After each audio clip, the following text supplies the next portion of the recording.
Don't like taking care of her? Then leave. A parentless woman like you doesn't even has a home to return to. My husband came home with his mother and said that to me, mockery lacing his words. My mother-in-law had been having trouble with her legs for a while and required care. I had been commuting to her house to take care of her, but her attitude toward me was absolutely terrible. She hurled insults at me and criticized everything I did, no matter how small. Even when I consulted my husband, he always took her side. Still, since I lost my parents at a young age, I wanted to cherish the mother figure I had gained, even if she was my mother-in-law. However, it was my mother-in-law herself who completely trampled on those feelings. Gradually, I started visiting her home less and less. Then one day, my husband brought her to our house and demanded that I either take care of her full-time or leave. My mother-in-law, Mary, emboldened by his words, joined in with a mocking laugh. That's right. You don't have any parents, so there's nowhere for you to go back to, is there? Guess you'll just have to take good care of me from now on. At that moment, something inside me snapped completely. The last shred of affection I had left shattered into pieces. I took a deep breath and calmly replied, "All right then, let's get divorced." Both of them looked at me in shock, but I continued, "And I'll be returning to my family home." What? Your family home? My husband muttered, dumbfounded, while my Mary sneered and spoke up. Family home, as if you have one. What are you talking about? But I calmly retorted, "I do. You just don't know about it. My name is Catherine. I'm 35 years old and work as a corporate employee. When I was a child, I lost my beloved parents in an accident. I was only 5 at the time, so my memories are a little hazy. But I clearly remember the peaceful afternoon sunlight streaming down without any warning of what was to come. That day, for some reason, it was my grandma who came to pick me up from preschool. She took my hand, and I started walking with her. My mom always picked me up from preschool, so even as a child, I found it strange that my grandma had come to get me that day. My grandparents' house wasn't too far from the preschool, but it wasn't especially close either. Today, Grandma is picking me up. I don't remember what kind of expression my grandma had when I said that so casually. She took me straight to the hospital, but that day, I wasn't able to see my parents. Because of the severity of the accident, they must have decided it was best not to let a young child like me see them. I had an older brother, Alex, who was 3 years older than me, but he was only 8 at the time. Just like me, he stood outside the hospital room, silently watching as our relatives rushed around in a panic. There were so many adults, yet my mom and dad weren't among them, and that made me feel a little uneasy. I learned later that my dad had taken a day off from work that day. He and my mom had gone out shopping together. On their way, their car was hit by a driver who had fallen asleep at the wheel, and they were rushed to the hospital immediately. Sitting on the hard hospital chair, Alex held my hand tightly. His face was pale, and I could see how hard he was clenching his teeth, trying not to cry. He must have already realized that something terrible had happened to our parents. I didn't know anything at the time, but being suddenly taken to the hospital and seeing my brother and all the adults acting so tense made me more and more anxious, to the point where I felt like crying.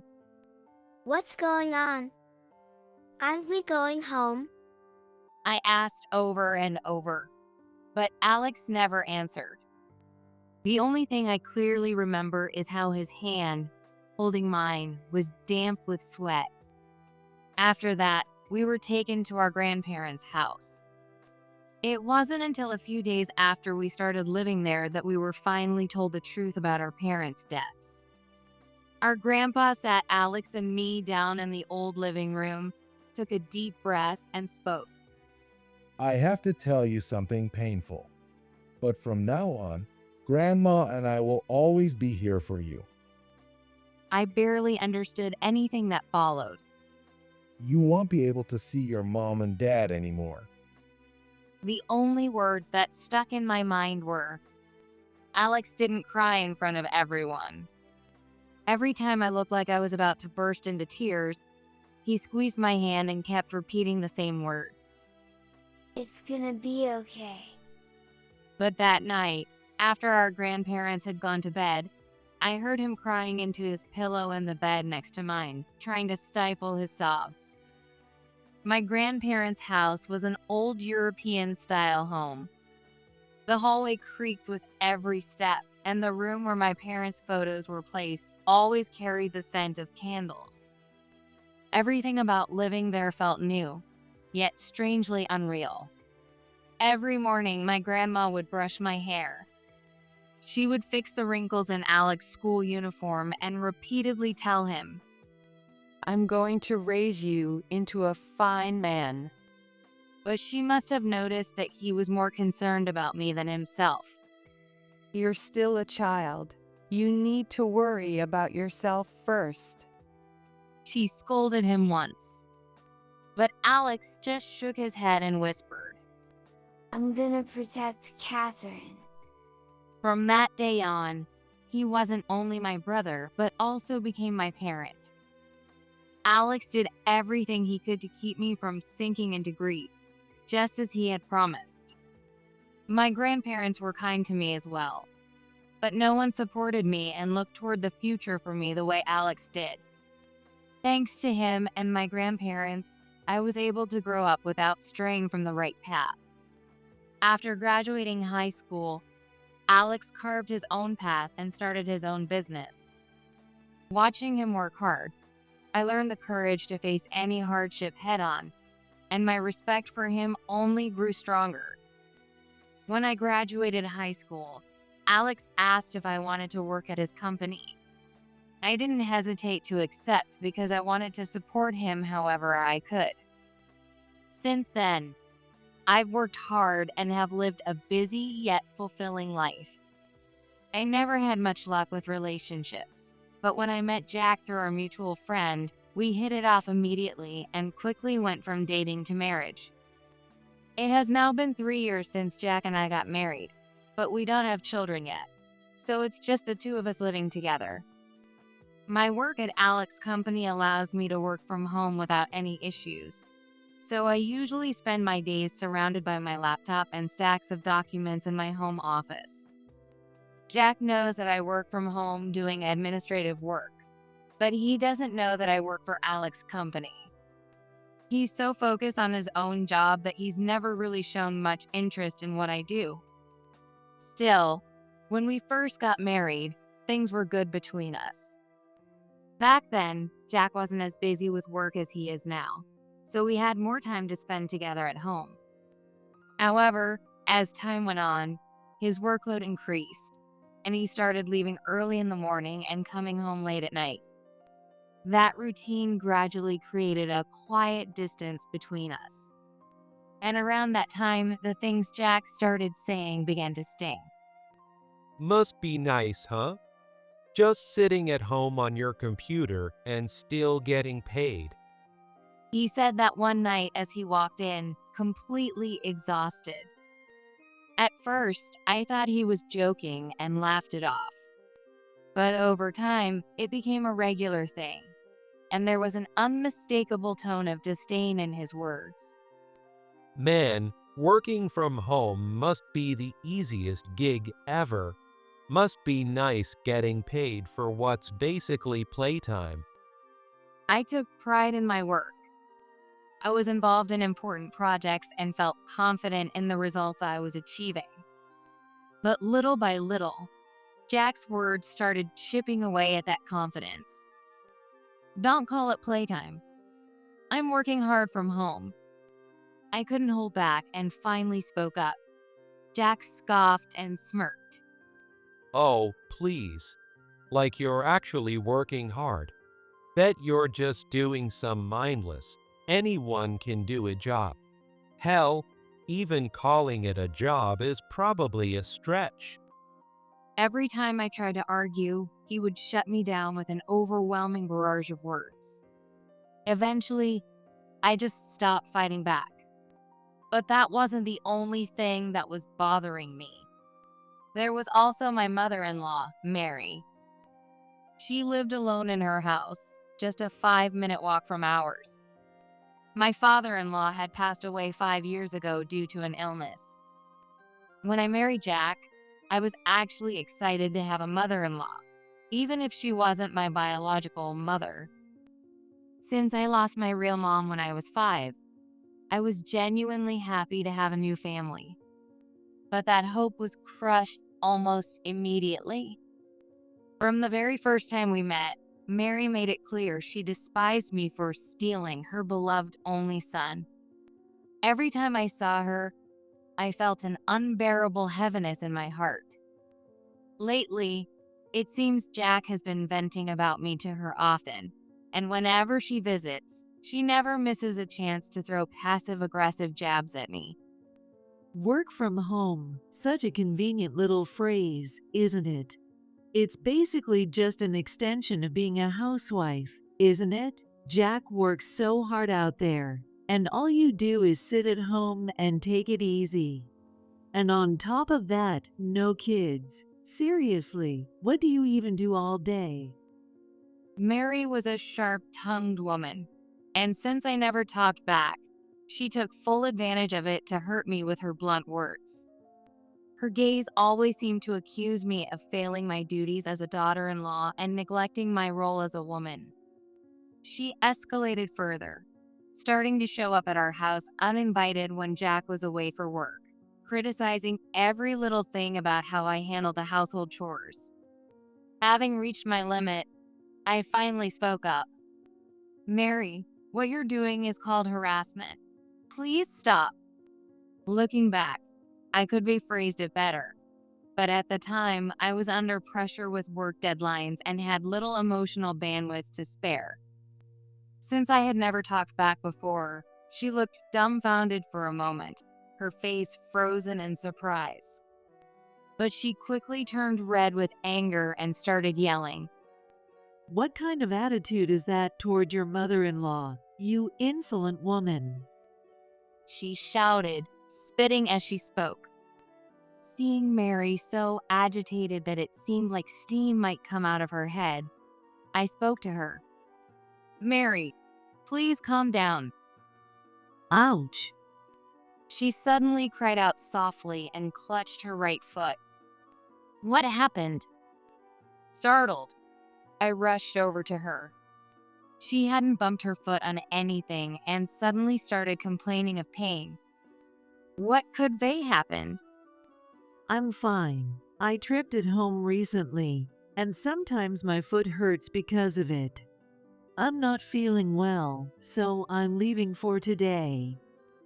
She snapped angrily as she headed toward the door. Are you sure you're okay? Should I call a cab for you? I asked her. Don't treat me like an old woman. My house is just a short walk from here. I don't need a cab. She spat out those words and slammed the door shut. It's not about your age. I was just worried because your foot looked painful. I murmured to myself, sighing as I stared at the now empty doorway. At the same time, a bad feeling began to creep over me, and that feeling would soon be proven right. Mom's going to need care. Her right leg seems to be in bad shape. Jack said solemnly about a month after she first complained about her foot. I knew it.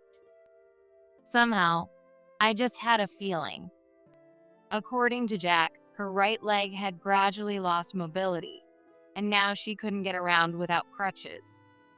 Jack had started looking for a care facility for her, But since he couldn't find one that met her needs, he turned to me for help. I can't find a facility for her, so I was hoping you could go to my mom's house and take care of her for now. Just until we find a place, okay? Aren't you going to help care for her? Well, you know how demanding my job is. I can't really help much with caregiving, so that's why I'm asking you.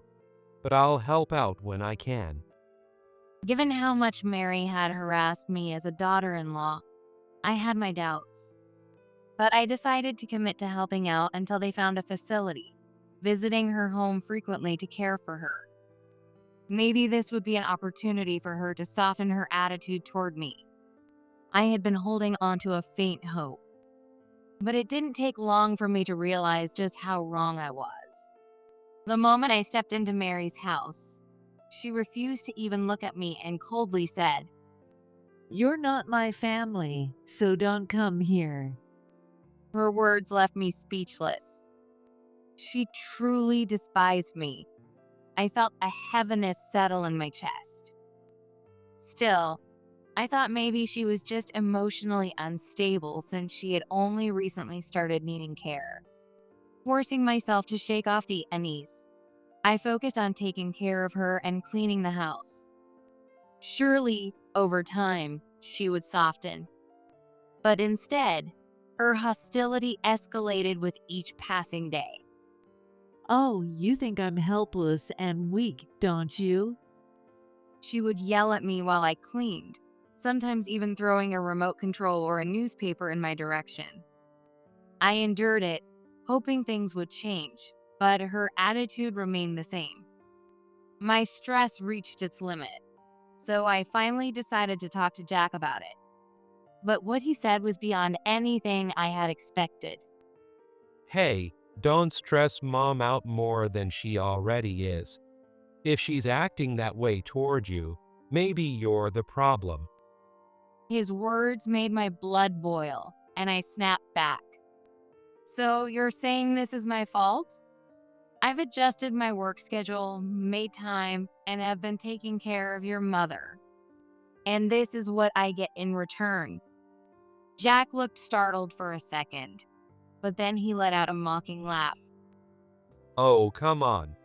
It's not like you actually have to adjust anything. You can make time whenever you want. Stop acting like you're doing something special.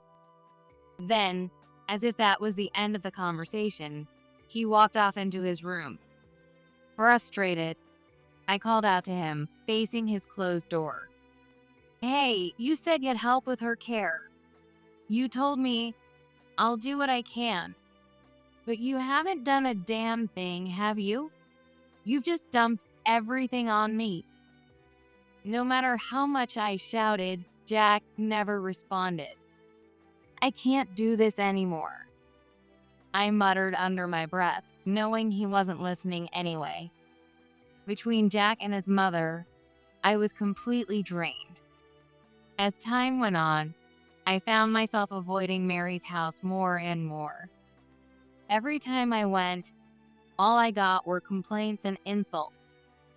I just couldn't keep doing this. Then, one night, Jack came home late as usual. But something was different. Standing beside him was Mary. She leaned on crutches, with Jack supporting her. Mary? My eyes widened in shock. Jack, clearly annoyed, looked at me and spoke in an irritated tone. You're just gonna stop taking care of her, huh? You've been neglecting her, haven't you? I took a deep breath and answered calmly. Neglecting her? She doesn't even want me to take care of her. And I reached my limit. I tried talking to you about it, but you didn't care. Before I could finish, Jack cut me off, raising his voice. There are no available facilities, so mom's going to live here. If you don't like it, then leave. A parentless woman like you doesn't even has a home to return to. Mary seized the opportunity and added mockingly, That's right. Catherine, you don't have parents, so you don't have a home to go back to, do you? At that moment, something inside me snapped. The last bit of attachment I had left shattered completely. I took a deep breath and then spoke. All right, let's get a divorce. Both of them looked shocked, but I continued. And I'm going back to my family home. What? Family home? Jack muttered in disbelief, and Mary let out a scoff. What are you even talking about? You don't have a family home. But I calmly responded, I do. My brother has been taking care of it.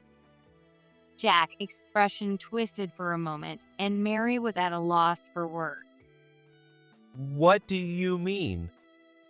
Ignoring Jack, I quickly started packing my things. I wanted to get away from them as soon as possible. Once I had everything I needed, I left the house in silence. Jack and his mother were still shouting behind me, but I didn't care anymore. I walked away with a sense of relief. I headed to the house where I was born and lived until I was 5. It was the home my grandparents had protected ever since the day I lost my parents. Now that they had passed, Alex had taken over its management, but since his job required him to live elsewhere, the house was left vacant. Jack and Mary assumed I had nowhere to go, but in reality, I did. As I stepped inside, the familiar scent of wood brought back a flood of childhood memories. The peaceful times I spent with my parents, playing hide and seek with Alex. The house, filled with memories, welcomed me back as if embracing me. After unpacking, I spent several peaceful days there.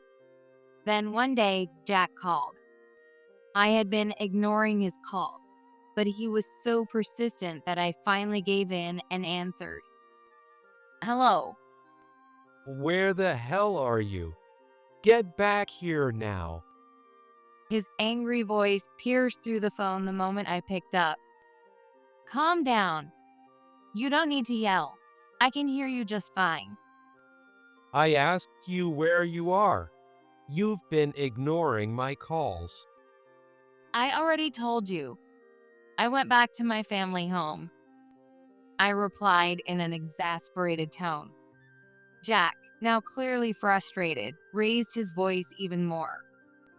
You keep saying that, but you don't have a home to go back to. Your parents are dead, and your grandparents passed away a long time ago. Yes, my parents died when I was little, and my grandma has passed away too. But the house is still here, so I returned to it. That's all there is to it. Jack fell silent for a moment before speaking quietly. I don't understand any of this. I need to talk to you in person. Tell me where you are. We can talk over the phone. We're done. There's nothing left to discuss, and I don't see any reason to meet. I said that, but then I realized I still hadn't gotten him to sign the divorce papers.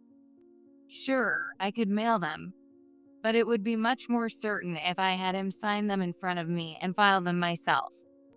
As I was thinking about that, Jack suddenly pleaded in a tearful voice. Please, let's talk one more time. After hesitating, I finally decided to give him my address. The next day, Jack showed up at my family home, and I was shocked by his appearance.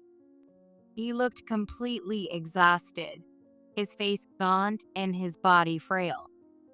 In just a few days, he had become almost unrecognizable. You? What are you doing in a place like this? I thought you had no family home. Is this really your house? Jack peered inside, looking around as if trying to make sense of it. After my grandparents passed, my brother took care of this house. You and Mary assumed I had nowhere to go, but I never once said that. I answered calmly.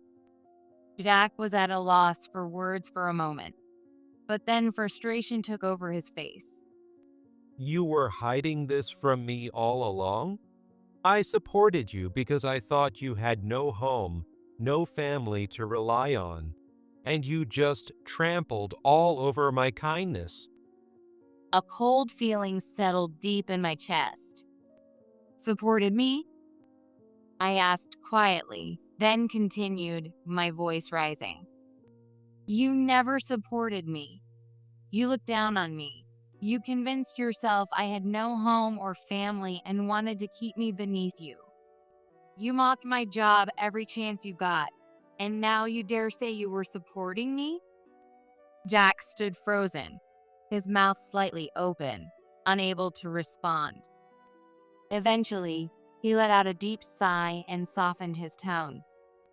Look, don't get so worked up. Come back, okay? Mom needs care, and I can't handle everything on my own. And housework. I mean, you've always done it, and I can't keep up. I need you, Catherine. Need me? I couldn't help but laugh. Why should I come back just to take care of your mother and clean up after you? What's in it for me?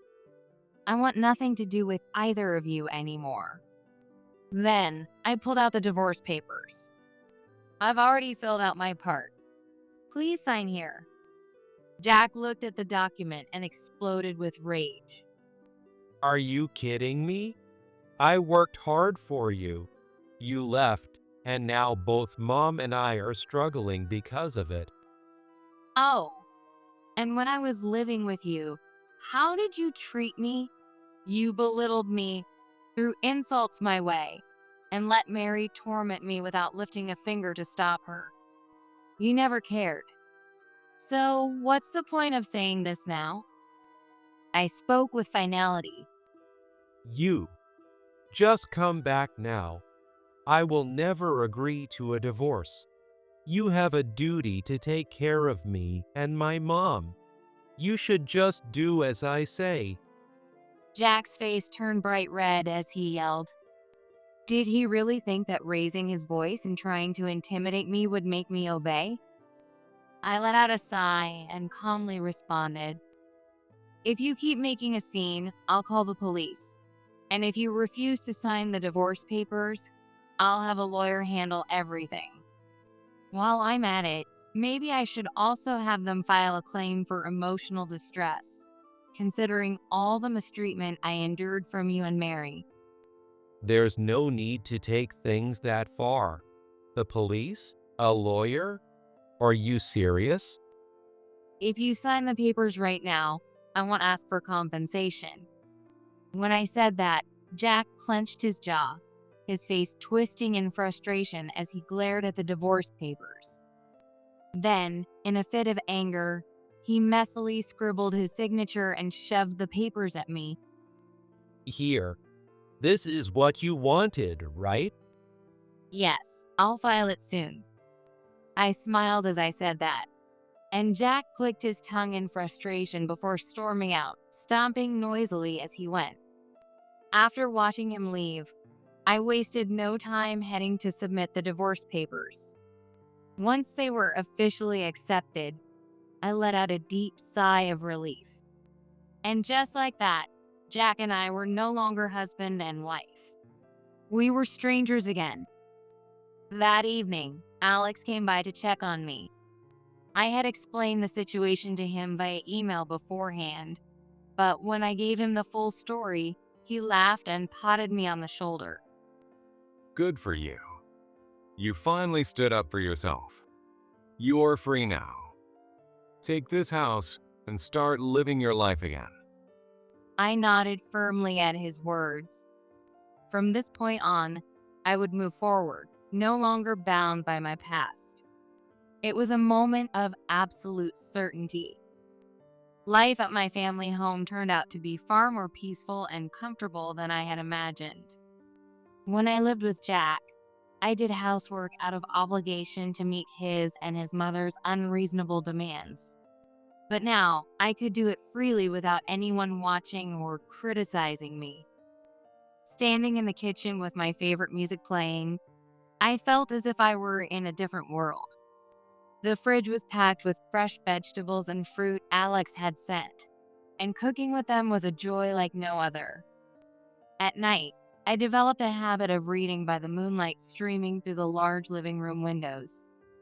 In the stillness, the only sound was the soft rustle of pages.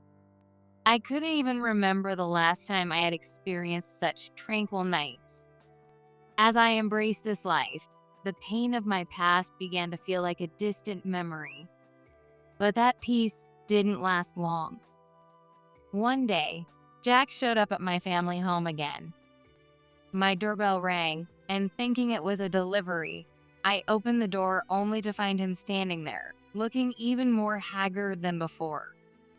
His face was a mix of desperation and irritation. "What do you want? I told you not to show up unannounced. What's this about?" I asked Jack coldly, and he spat out his words. It's the facility. Mom's care facility. I finally found a place that met all the requirements, but it turns out the owner is your brother. "What?" Because of him, we were rejected. I also found out you work for his company.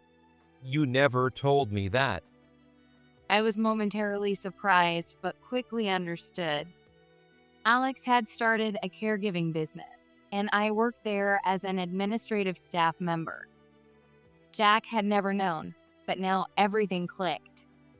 I hadn't yet heard about this incident from Alex, but knowing him, I could easily imagine him rejecting someone who had wronged his family. "Alex knows everything I've told him about how you and Mary treated me. That's why he denied your application. He's always said he can't trust people who don't value their own family. Do you have a problem with that?" Of course I have a problem.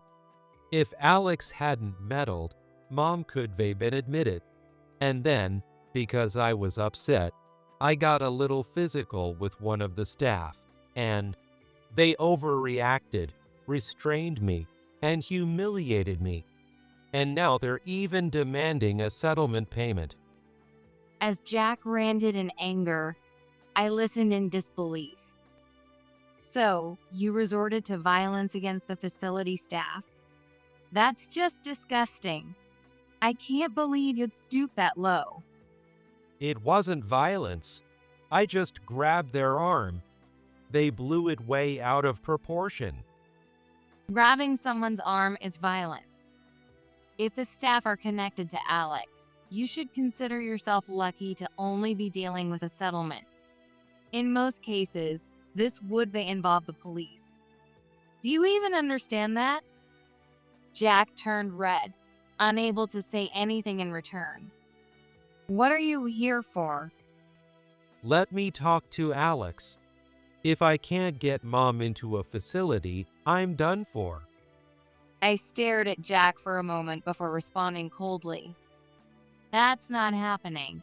Alex has no intention of talking to you, and he won't approve her admission. Besides, I have no reason to help you either." Jack slumped at the front door, looking up at me with tear-filled eyes. Please. I'm so exhausted. Do something. I can't take this anymore. It's too much for me. For a brief moment, I felt a flicker of pity for him, but my resolve didn't waver. "I have no reason to do anything for you. Now, can you leave? If you keep this up, I'll call the police for real this time." Jack looked at me with a pale face, but realizing I wouldn't back down, he silently stood up and shuffled away, dragging his feet. As I watched him walk off, I let out a deep sigh. This was the true end. All that was left was to move forward into a new future. I went back inside and opened the living room window. A clear breeze flowed into the room, and I felt like the weight that had been pressing on my heart had disappeared all at once. A few weeks later, I got a call from Alex. Apparently, Jack has racked up a lot of debt. It seemed he had been forced to come up with a large amount of money to get his mother admitted to another facility. Before the new facility was finalized, Mary had called Alex's facility herself, begging for reconsideration. However, she was told, "We do not accommodate requests from people who lack sincerity toward their family." This infuriated Mary, and her anger ended up being directed at Jack as well. Even after moving into the new facility, she spent her time complaining about everything. As for Jack, he had to sell their house to cover the debts and move into an old, low-rent apartment. With monthly repayments piling up and a low-paying job, his financial and emotional state had become dire. Gone were his arrogance and pride from before. Jack still calls me occasionally, though I never answer. So every time, a message is left on my voicemail. Most of them are just complaints like life is so hard, Mom does nothing but nag when I visit her, and I feel miserable at work. But all of that is his own doing. Feeling satisfied knowing the outcome of his choices, I decided to block his number. Of course, I also blocked Mary's number. Meanwhile, I've truly reclaimed my peace. With no more harassment from Jack or Mary, I've been able to spend time focusing on myself. While working, I've started slowly pursuing things I've always wanted to do. I've joined a cooking class and begun seriously learning sewing, a hobby I've always enjoyed. I'm even considering showcasing my handmade items at a local market. The joy of using my time for myself, after living a life dictated by others, is incomparable. One day, Alex came to visit me at the family home. We sat in the yard, sipping coffee and chatting. I'm so glad you've freed yourself from your husband and his mother. You're finally living your life. Alex said with a laugh. His words warmed my heart, and I almost teared up, but instead, I smiled and nodded. Now, I can truly believe it. It's because of those difficult days that I can live this fulfilling, free life today. It's never too late to take back your life. I was finally moving forward toward my future.